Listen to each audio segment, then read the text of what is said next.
लंबे समय से वेदांता अपने डीमर्जर को लेकर सुर्खियों में बना हुआ था। डीमर्जर का प्रोसेस भी पूरा हो गया और अब जो 4 नई कंपनीज बनी थी उनकी लिस्टिंग भी पूरी हो चुकी है। और यहाँ पर हम देखें तो सबसे हाईएस्ट प्राइस पर जो लिस्ट हुआ है वो कंपनी है वेदांता एल्यूमिनियम की। 522 रुपये एनएसई पर और बीएसई पर 527 रुपये के आसपास इसकी लिस्टिंग हुई है। सबसे वैल्यूएबल कंपनी भी ये मानी जा रही है वेदांता ग्रुप की, जो अलग कंपनीज बनी हैं। अब आगे अनिल अग्रवाल का क्या प्लान है, आज हम इस पर बात करने वाले हैं। वैसे आपको ये बता दें एक बार कि जो ये डिमर्जर हुआ है, इस डिमर्जर के साथ ही करीब 63,500 करोड़ की वैल्यू अनलॉक हुई है। जी हाँ, 63,500 करोड़ की वैल्यू इस डिमर्जर से अनलॉक हुई है। ये भी कह सकते हैं कि पिछले 2 महीने में, यानी कि 1 मई से जब से ये प्रोसेस शुरू हुआ था, तो पिछले करीब 1.5-2 महीने के अंदर हम कहें कि 63,500 करोड़ रुपए की जो दौलत है वो टोटल इन्वेस्टर्स के पोर्टफोलियो में या इन्वेस्टर्स के अकाउंट में वो जुड़ चुकी है, 63,500 करोड़ रुपए।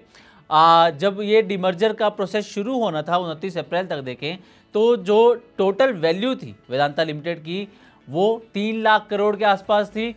अब डिमर्जर के साथ ही ये वैल्यू बढ़कर हो गई है 3,66,000 करोड़ रुपए के आसपास। लेकिन वेदांता यहीं नहीं रुकने वाली, इसी पर आज हम बात करने वाले हैं। अनिल अग्रवाल ने अपना पूरा प्लान शेयर किया है कि वो कंपनी को लेकर क्या करने वाले हैं, क्या उनके टारगेट्स हैं। तो इस पर आज हम इस वीडियो में बातचीत करने वाले हैं। तो सोचिए, जिस वेदांता को आज ज़्यादातर लोग जिंक, एल्यूमिनियम और माइनिंग कंपनी के तौर पर जानते हैं, वही कंपनी आने वाले समय में दुनिया के बड़े बिजनेस ग्रुप में शामिल हो सकती है। और क्या उसका अगला पड़ाव अब अमेरिका का शेयर बाजार होगा, इस पर हम बातचीत करने वाले हैं। वेदांता ग्रुप के चेयरमैन अनिल अग्रवाल ने हाल ही में एक इंटरव्यू दिया है और इस इंटरव्यू में एक ऐसा विजन सामने रखा है जिसने इन्वेस्टर्स का ध्यान अपनी तरफ खींच लिया है।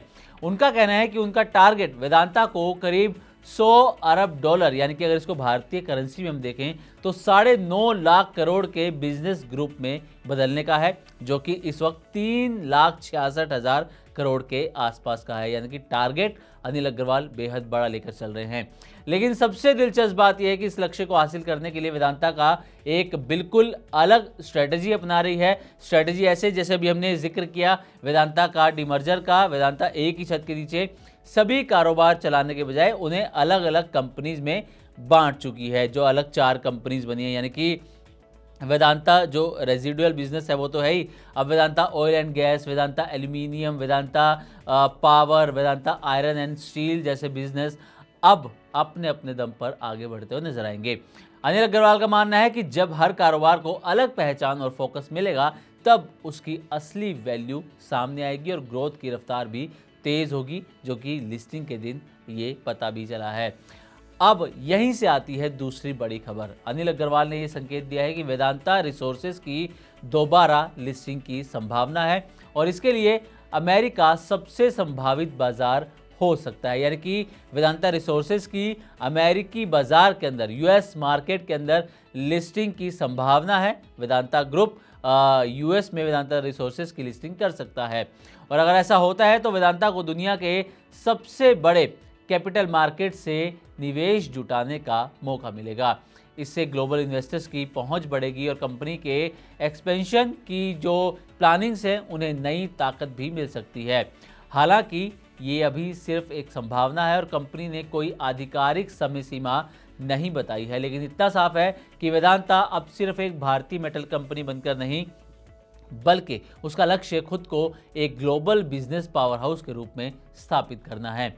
अब देखने वाली बात यह होगी कि क्या अनिल अग्रवाल का ये 100 अरब डॉलर का सपना हकीकत बन पाता है और क्या अमेरिका में संभावित लिस्टिंग वेदांता की कहानी का अगला बड़ा अध्याय साबित होती है। क्योंकि अगर ये रणनीति सफल रही तो आने वाले सालों में वेदांता की पहचान और उसका आकार दोनों पूरी तरह बदल सकते हैं। तो उम्मीद करते हैं कि हमारी तरफ से दी गई जानकारी आपको अच्छी लगी होगी। इसी तरह की और भी वीडियोस के लिए देखते रहे मनी9 और सब्सक्राइब करें हमारा यूट्यूब चैनल। साथ ही बिजनेस और पर्सनल फाइनेंस से जुड़ी ताज़ा तरीन खबरों को आप हमारी वेबसाइट money9live.com पर भी पढ़ सकते हैं।